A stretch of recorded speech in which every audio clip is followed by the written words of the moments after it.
Halo teman-teman, kenalin nama aku Kesha, aku dari SMA Budi Utama Yogyakarta dan hari ini aku akan menjelaskan tentang keterkaitan organel dalam berbagai jenis metabolisme sel. Selamat menyaksikan.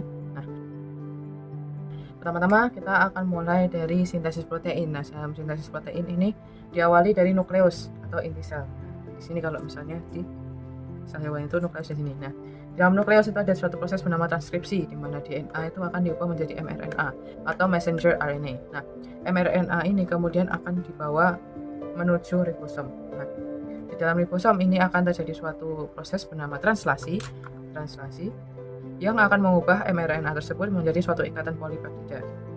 Nah, hal ini semua terjadi di dalam RI kasar. Nah, RI kasar itu kenapa disebut kasar? Karena dia memiliki ribosom di sekelilingnya, yaitu di bintik-bintik kuning ini bernama ribosom. Nah, setelah sudah jadi ikatan polipeptidanya, itu akan dibawa masuk ke dalam badan Golgi, di mana di dalam badan Golgi nanti dia akan dibentuk, kemudian akan diproses, diolah dan dilipat oleh badan Golgi.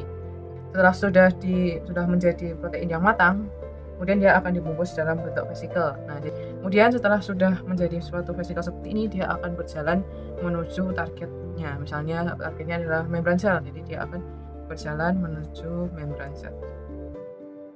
Nah, kita akan lanjutkan ke dalam proses sintesis lemak. Nah, sintesis lemak itu tidak seperti sintesis protein tentu saja, karena bahan dasar utamanya itu bukanlah mRNA, namun adalah acetyl-CoA dan juga NADPH. Nah, acetyl-CoA dan NADPH ini nanti akan dibuat dalam proses dekarbonilasi oksidatif yang akan dijelaskan lebih lanjut di proses respirasi. Nah, acetyl-CoA dan NADPH ini akan berjalan menuju area halus, di mana nanti di area halus dia akan dibentuk menjadi suatu ikatan bernama ikatan asam lemak. Nah, asam lemak ini nanti kemudian akan dibawa ke badan Golgi, di mana di sana dia akan diproses dan dijadikan menjadi lemak sesungguhnya, bentuk lemak yang sesungguhnya, misalnya dalam bentuk fosfolipid. Nah, nanti jadi asam lemaknya ini nanti akan ditempeli atau diberikan suatu senyawa fosfor sehingga menjadi bentuk fosfolipid. Nah, setelah fosfolipid ini sudah jadi, dia akan dibungkus oleh badan Golgi dalam bentuk vesikel sebelum akhirnya berjalan menuju destinasinya, yaitu kalau di sini adalah membran sel, di sini atas ini adalah fosfolipid, dan ini fosfolipidnya akan bergerak menuju membran sel untuk menggantikan yang lama gitu.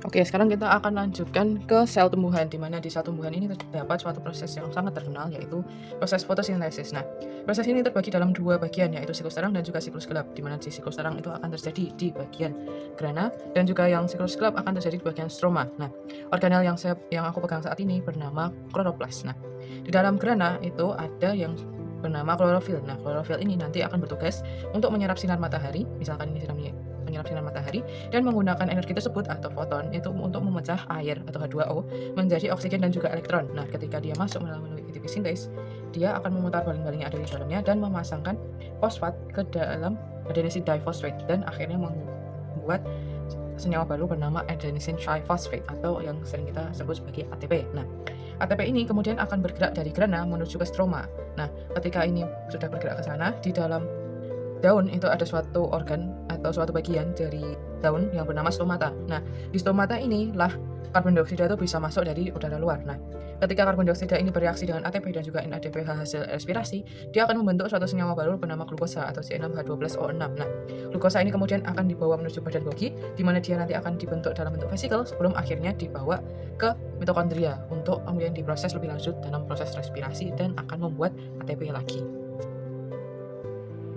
Nah, kemudian kita akan melihat bagaimana glukosa itu bisa dijadikan ATP dalam proses bernama proses respirasi. Nah, karena sel hewan ini tidak memiliki klorofil, dia akan menerima glukosa itu dari peredaran darah, dan ketika sudah masuk ke dalam membran sel, dia akan masuk ke dalam sitoplasma, yaitu bagian biru-biru ini, dan menjalani proses bernama glikolisis pertama-tama. Nah, di dalam proses ini dia akan diubah menjadi pirufat, 2 ATP dan juga 2 NADH2.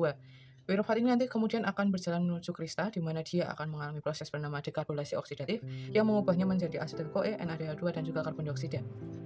Dan asetil-CoA ini nanti akan berjalan menuju matriks, yaitu bagian biru-biru ini, yaitu matriks mitokondria, dan mengalami suatu siklus bernama siklus Krebs, di mana di situ akan menghasilkan 5 komponen utama, yaitu ATP, FADH2, NADH2, dan karbon dioksida dan juga elektron. Nah, 10 NADH2 yang sudah terkumpul yaitu 2 dari glikolisis, 2 dari dekarbonilasi oksidatif, dan juga 6 dari siklus Krebs beserta dengan 2 FADH2 dari siklus Krebs akan meminta elektron untuk mengalami suatu proses bernama electron transport chain, di mana di akhir dari ETC ini nanti akan melewati suatu molekul atau suatu protein bernama ATP sintase, dia akan melewati ATP sintase ini dan itu akan menjadi yang sering kita sebut sebagai adenosine triphosphate atau ATP.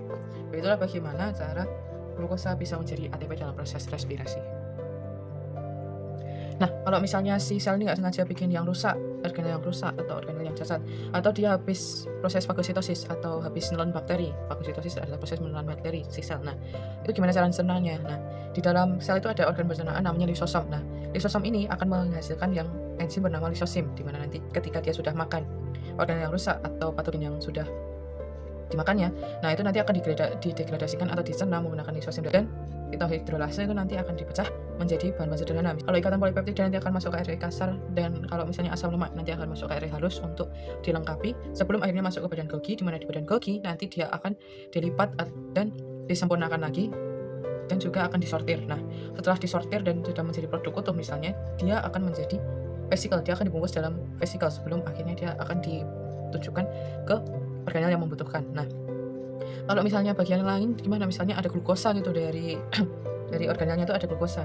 Dia kan nggak akan perlu masuk ke RNA kasar ataupun RNA halus, tapi dia akan langsung masuk ke badan Golgi, terus dibungkus ke vesicle dan akhirnya akan dibawa ke organel yang membutuhkan, misalnya mitokondria untuk respirasi atau keluar sel dalam bentuk exositosis. Nah, tapi kalau misalnya itu berbahaya gimana? Sama juga dia masuk badan Golgi, bikinin vesicle dan exositosis mengeluarkannya dari selnya. Nah, kalau misalnya si mitokondria itu lagi bikin ATP itu kan otomatis nggak sengaja bikin suatu enzim yang berbahaya yaitu ROS atau reactive oxygen species. Dan ketika dia bereaksi dengan air atau H2O, dia akan menghasilkan yang namanya H2O2 atau hidrogen peroksida. Nah, peroksisom ini akan menggantikan lisosom dalam proses ini. Nah, si peroksisom ini nanti akan membuat suatu enzim bernama katalase untuk mengubah hidrogen peroksida ini menjadi oksigen dan air. Nah, yang kemudian akan digunakan lagi oleh organel lain.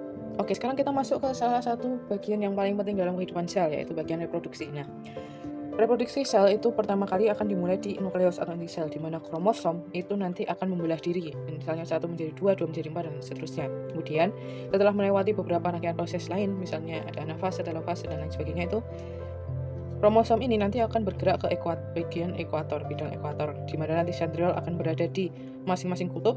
Misalnya ini ada di kiri dan ini ada di kanan, pokoknya mereka saling berlawanan. Nah, sentriol ini akan membuat suatu benang bernama benang spindel yang masing-masing akan terikat pada satu kromosom. Nah, di sini kita juga ada RNA kasar dan RNA halus sebagai pembuat protein dan juga lemak yang akan digunakan untuk proses pembelahan sel dan untuk membuat sel anakan yang baru. Nah, itu nanti akan dibuat, kemudian akan dimasukkan ke badan Golgi untuk disortir dan dikemas dan juga dimatangkan sebelum akhirnya dikirim ke organel yang membutuhkan. Kemudian apabila mereka tidak sengaja membuat organel yang cacat, akan dicerna secara autofagi oleh lisosom dan akan diurai sebelum akhirnya nanti bisa dikembalikan ke RNA kasar maupun RNA halus untuk digunakan kembali materialnya. Kemudian untuk mitokondria ini akan menjadi koki, di mana dia nanti akan menghasilkan ATP agar organel-organel ini bisa berjalan dengan baik. Kemudian untuk membran sel ini nanti akan menjadi 2 ketika sel ini telah menjalani sitokinesis atau membelah jadi 2 secara sepenuhnya. Begitulah proses reproduksi sel. Nah, kita akan lanjutkan ke dalam sistem pertahanan sel. Nah, di sel itu juga tentu saja memerlukan sistem pertahanan, soalnya kalau enggak, dia nanti bakal mati dengan cepat. Nah, sistem pertahanan yang paling dasar adalah membran sel. Kalau permeable itu satpamnya dia bakalan bolehin semua materi itu buat masuk ke dalam sel. Sementara kalau semi permeable itu harus menjalani suatu tes dulu, yaitu tes ukuran. Jadi dia hanya memperbolehkan materi dengan ukuran tertentu untuk masuk ke dalam sel. Sedangkan untuk selektif, dia itu lebih ketat lagi dan hanya memperbolehkan materi yang benar-benar dibutuhkan sesuai dengan fungsi yang sedang dijalankan saat ini untuk masuk.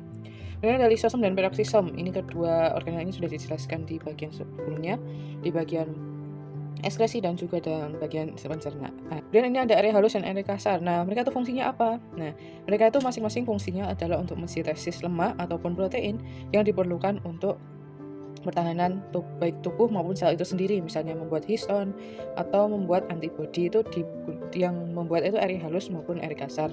Kemudian kita ada satu organel baru yaitu sitoskeleton. Nah, sitoskeleton ini lebih ke seperti tukang parkir di mana dia akan mengarahkan materi-materi tersebut ke organel yang sesuai. Kemudian kita ada komando dari ini semua. Terakhir ada mitokondria sebagai chef dari semua organel ini dan menyediakan ATP agar mereka dapat melaksanakan fungsinya. Itulah sistem pertahanan dalam sel.